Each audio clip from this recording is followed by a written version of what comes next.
बिहार चुनाव के नतीजों के बाद सूत्रों के हवाले से बड़ी खबर आ रही है कि चिराग पासवान डिप्टी सीएम बनना चाहते हैं। इस बार एनडीए ने प्रचंड बहुमत के साथ बिहार का चुनाव जीता है।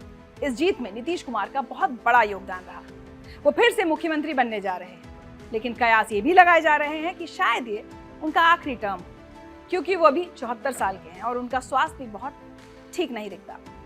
इसलिए सवाल उठ रहा है कि उनके बाद बिहार की राजनीति का क्या होगा।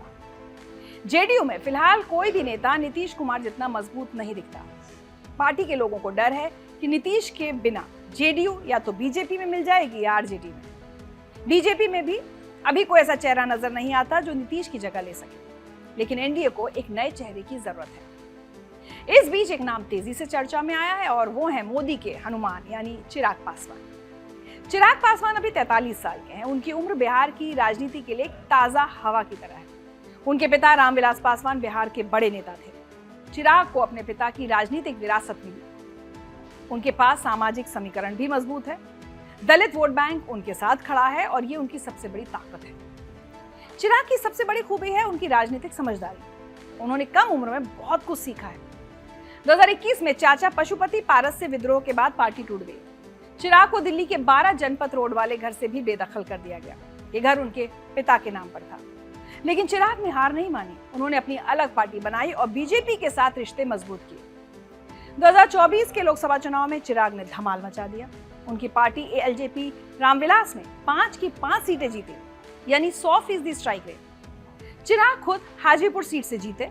उन्होंने खुद को प्रधानमंत्री मोदी का हनुमान बताया।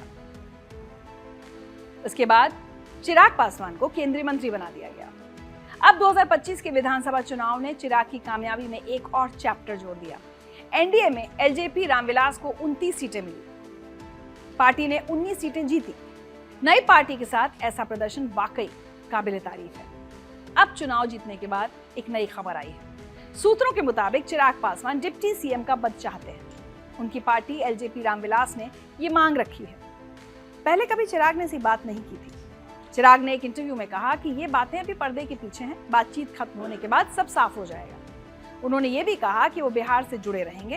केंद्र की जिम्मेदारियों के अलावा जो भी समय मिलेगा वो बिहार में बिताएंगे। असल में चिराग पासवान की नजर बिहार की बड़ी राजनीति पर है। वो चुनाव के दौरान मुख्यमंत्री बनने की इच्छा भी जाहिर कर चुके हैं। उनका कहना है कि उनके दिल की धड़कन बिहार की राजनीति में है। केंद्र में मंत्री होने के बावजूद वो राज्य के लिए काम करना चाहते हैं। बीजेपी के लिए भी चिराग फायदे का सौदा है। नीतीश कुमार की उम्र बढ़ रही है। जेडीयू में कोई दूसरा मजबूत नेता नहीं है। ऐसे में चिराग भविष्य के लिए एक अच्छा विकल्प दिख रहे हैं। वो दलित वोटों और युवाओं को साथ लाने की ताकत रखते हैं। ये बीजेपी की लंबी योजना में फिट बैठता है। बिहार में एनडीए का गणित भी बदल रहा है। पहले जेडीयू बड़ी पार्टी थी, अब बीजेपी बराबर की भागीदार बन गई है, जो सत्ता का संतुलन बदल रही है। चिराग का प्रदर्शन इस नए समीकरण में उन्हें बड़ी भूमिका दे सकता है। अगर वो डिप्टी सीएम बनते हैं तो ये एक नई शुरुआत होगी। ये बिहार में पीढ़ीगत बदलाव का संकेत भी हो सकता है। चिराग के सामने चुनौतियां भी हैं। जेडीयू और एलजेपी के बीच पुराने मतभेद रहे हैं। चिराग की मजबूती से गठबंधन में टकराव हो सकता है, लेकिन चिराग ने साबित किया है कि वो चुनौतियों से लड़ना जानते हैं। 2021 में पार्टी टूटने के बाद भी उन्होंने वापसी की और बहुत ताकतवर तरीके से वापसी की। अब वो सिर्फ रामविलास पासवान के बेटे नहीं रहे, वो खुद एक बड़े नेता बन गए हैं। 2025 से 2030 तक नीतीश कुमार का कार्यकाल होगा, लेकिन इस दौरान बिहार की राजनीति में बड़े बदलाव की तैयारी हो रही है। चिराग पासवान उस बदलाव के केंद्र में है।